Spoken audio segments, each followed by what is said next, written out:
what was happening in a lot of cases. Dr. Mercola just put out a paper where he discussed the use of ventilators. Ventilators, the concept for ventilators came from China. They said, well, if you put a ventilator on someone's face, they can't cough on you, so we'll keep the healthcare workers safe, right? Even though that we knew that 75% or so of the people in New York City put on ventilators were dying, we kept doing it because we're going to protect the healthcare workers. That was the theory. Now, no one talked about that when the patients were going in there. No one told the patients, hey, you're being protected, or you're going to be put on this vent. It's probably going to kill you, but it may protect the healthcare workers. No one told the families that.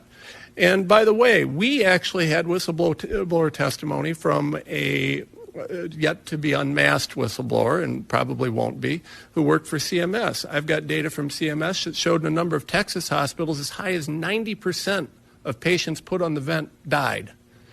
90%. Now, they wouldn't let you try ivermectin, but they were more than willing to put you on the vent where you had a 90% fatality rate.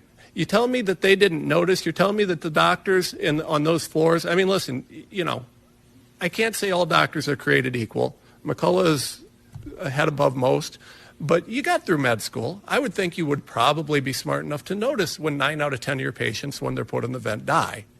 At least maybe you should ask the question, is there a better way? Why not let someone try ivermectin or hydroxychloroquine if you have a 9 out of 10 chance of dying anyways?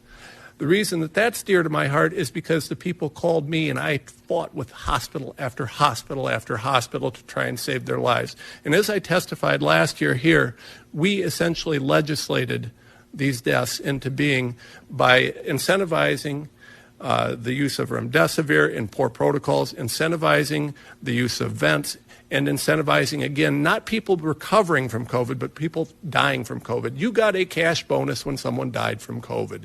So it was an incentive to kill people, and it worked incredibly well. I'm happy to revisit that, but again, my testimony from last year covered that.